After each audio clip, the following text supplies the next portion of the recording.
Hello everybody, what's up, what's going on, and welcome to the 75th episode of Raptors of One. Guys, I'm going to discuss about the NBA All-Star Weekend that happened in Salt Lake City, Utah. I'm only going to talk about Saturday and Sunday night, because Friday night for me, I've already discussed it in my previous video, and if you haven't checked out my previous video, go ahead, check out my channel. It's the last episode, 74, so why don't you go ahead, hit that thumbs up button again if you like the content, and you can always subscribe to my channel, Raptors in One. You can join the family, and I have other content there for your viewing pleasure, of course. And don't be shy, hit that comment section, but of course, keep it respectable. So, let's start off with Saturday night. The events on the Saturday night, we had the Skills Challenge contest, we had the three-point shootout, and of course we had the slam dunk contest. I didn't get to watch the Skills Challenge contest because we had come home late, we got to do the groceries and all that good stuff, put my kids to bed, doing that grown man stuff, but that's okay.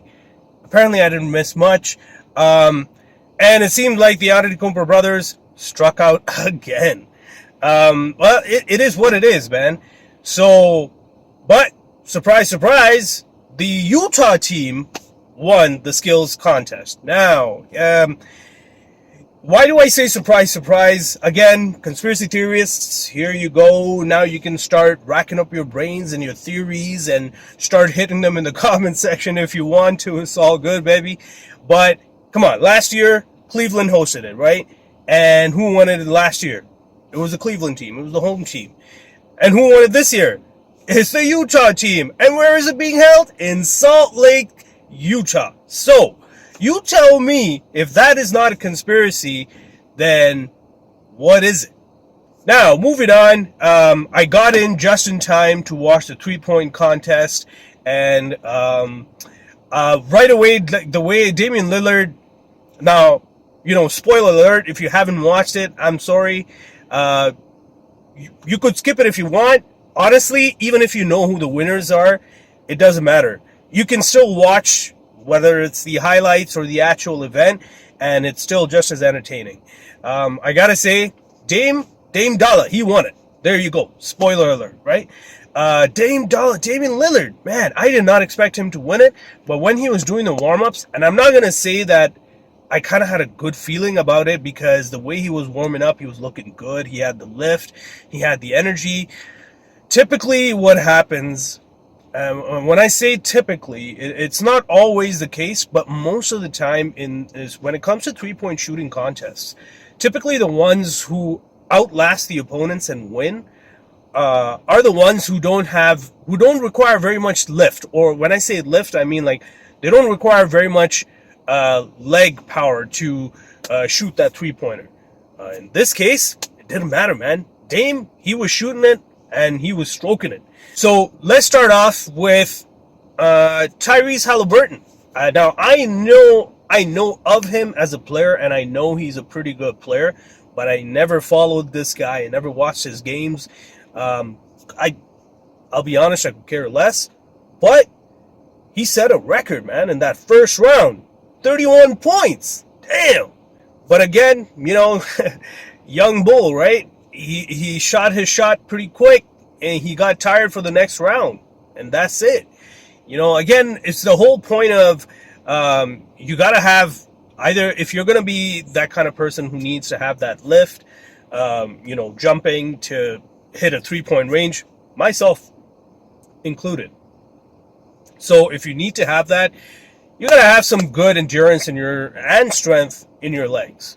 And it seems like Tyrese Haliburton didn't necessarily have that, or maybe he got tired. It is possible, right? He also had to wait quite a bit in between rounds. So he definitely cooled down. You know what? Let's just chalk it up to he cooled off because of the weight. Then you had Kevin Huerter. Oh my goodness. Kevin Huerter will probably, again, you know what? Hit the comment section. Let me know who had the worst record in three-point shooting contest history. Because for me, as far as I can remember watching three-point shooting contests, this was back when Vince Carter was a rookie. I gotta say, Kevin Herter had to have the worst record. I think he had like single digit score, or maybe like 11 or 12 points or something like that. I mean, I know Kevin Herter when before he got traded off to the Kings. I don't know I can't remember exactly which team he was playing for. But whenever he would play the Raptors, he would always cook us. And I was like, man, Kevin Herter, man, I'm going to remember that name because he is a deadly sniper. But, man, again, shooting contest versus in-game shooter. And I think he had some kind of an injury too. So it is possible that maybe he slowed down because of it. Or maybe the lights were too bright for him. Who knows, right? Enter Dame Dollar. Oh! You know what? I'm happy for Damian Lillard because, there are not a lot of players in the NBA like him, who try to, of course, Bradley Beal is one of them, but, and Giannis, of course.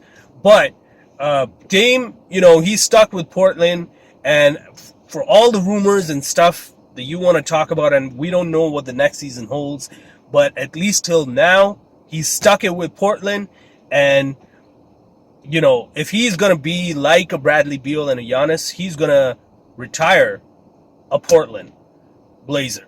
Of course, even Steph Curry. How can I not mention Steph Curry? He's Mr. Golden State. I don't care what Draymond has to say. Don't even get me started on Draymond. I think I might talk a little bit about Draymond. Coming back to the three-point shooting contest, Dame Dollar, he did pretty well, man. I got to say, those, the 4-point shot, I guess they were the Ruffles or Sprite. I don't even remember anymore. I think it had to be Ruffles. The Ruffles zone from where he was shooting from, and even the commentators are saying that this is kind of like too close for him. It's like a layup for him at this point because there's a reason why he's nicknamed Logo Lillard. That's because he can shoot from the logo like Steph. So he's Logo Lillard. So for him, and I think he went in the contest, he went 3 for 4. From that shot. So yeah, damn, Dollar, you did it, man. He won that shot. He won that 3-point shooting contest. I'm happy for him, man. He finally can add something else to his resume apart from loyalty and Rookie of the Year. All right. This is not a jab at Dame. I still do have a lot of respect just because his team didn't make too far into the conference rounds, and of course, just because you didn't win a championship or an MVP or a scoring title or steals record, whatever the case may be, or NBA All-Team. I think he must have had an NBA All-Team. But again, good on Dame Dollar. You got this one, baby. Now, of course, then we got the Slam Dunk Contest. Slam Dunk Contest, I was almost expecting it to be a disappointment. And that's just because of last year when it happened in Cleveland. That last year's Slam Dunk Contest, man, it must have been the worst Slam Dunk Contest in the history of All-Star Weekends. History! Quote me on it. If anybody knows of a worse Slam Dunk Contest than the last year's, hit me up. Hit me up in the comment section, let me know. But let me tell you, this year was not bad at all. It almost rivaled the 2016 All-Star Weekend when it happened in Toronto. But of course, that was one of the best Slam Dunk contests. And I'm not, again, yes, there's a little bit of bias because I'm a Toronto Raptors fan and it happened in the 6.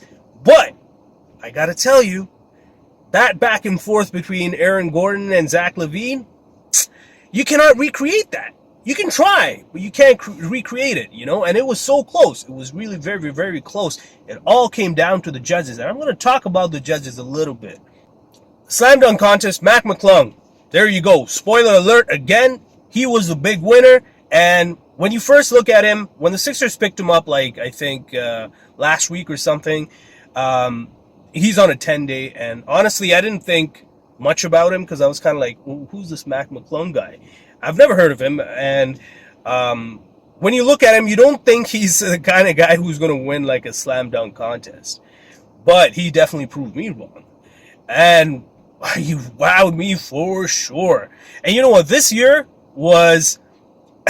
I remember one of the comments from, I think it was it had to be Kenny Smith. It had to be Kenny.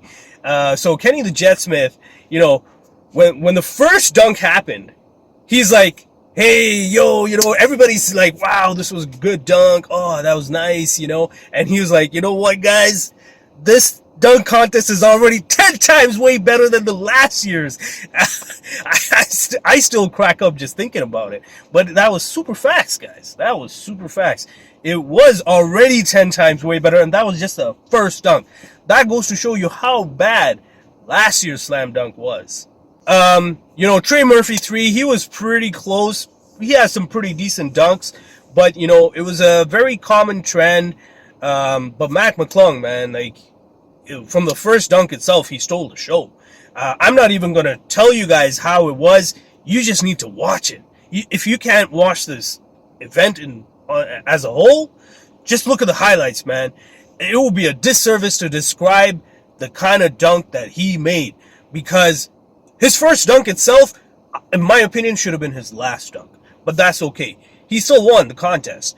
But the judging, the officiating is what really kind of raised some eyebrows for me. Lisa Leslie, like, okay. Anyway, Lisa Leslie's Lisa Leslie. We're just going to leave it at that. But Karl Malone, I want to talk about Mr. Mailman himself. Karl Malone, you know, I had a lot of respect for Karl Malone. And as a player, I didn't know anything about his personal life until, like, I want to even say like 3-4 years ago. So as a player, this guy was like the ultimate professional for me. Like, he's a second all-time leading scorer until, you know, LeBron took over. And, you know, Mr. Mailman and John Stockton, you know, that's the duo that you always talk about.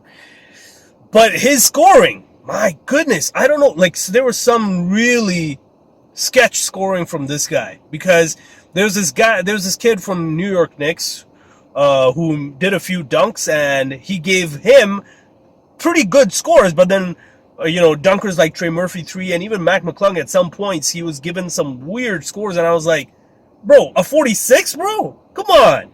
You know, this was already way better than last year's. And again, no offense to the Knicks kid there, whatever his name is, but he was the worst out of the bunch. But the good thing about this slam dunk contest, again, ladies and gents, if you haven't already watched it and you're thinking about watching the whole event, you don't have to worry about 10, 15, 20 attempts before they actually do a dunk or decide, you know what, screw it, I'm just going to do something else. Okay? So everything, I think there was maybe only one dunk or maybe two that they may have had like 2 or 3 attempts. And that's about it. That was good. That's good. And Mac McClung, I would say Mac McClung just having to dunk on the first attempt and the degree of difficulty on those dunks for a man of his stature alone wins the contest. Never mind how good he made it look even. Again, that was a Saturday night festivities. Stay tuned for my thoughts on the Sunday night All-Star game. And of course, again, before I go, a quick shout out to Pascal Siakam. Man, P Skills, he held it down, man. He was, you know, he was one of the highlights of the All-Star game. And again, of course, a lot of people, especially who are not Raptors fans, and basically US in general, they're not going to care too much about Pascal. But, you know, he was very wholesome. You know, he was very down to earth, wholesome. He was just glad to be there. And, you know, he was doing his kind of like his Shaq inspired, get the camcorder and record the whole thing, be that content creator. Yeah, that was sweet, man. Like, it was nice to see Pascal. Of course, it was nice to see Scotty represent in the Rising Stars too. And of course, his team won. Surprise, surprise over there, baby. We knew Scotty Barnes' team wasn't going down. Not like the last year's All-Star. He showed up this All-Star. That's right. Oh, that's right. I did say I was going to talk about the Draymond Green incident. You know what? I'm going to leave that for the next video. So again, if you haven't done so already, go ahead, hit that thumbs up button and hit the comment section. Of course, if you like the content, don't forget to hit that subscribe button. Join the Raptors and One family, baby. You are more than welcome. That's all I got for now. stay tuned for the All-Star Sunday thoughts. Until then, I'm out.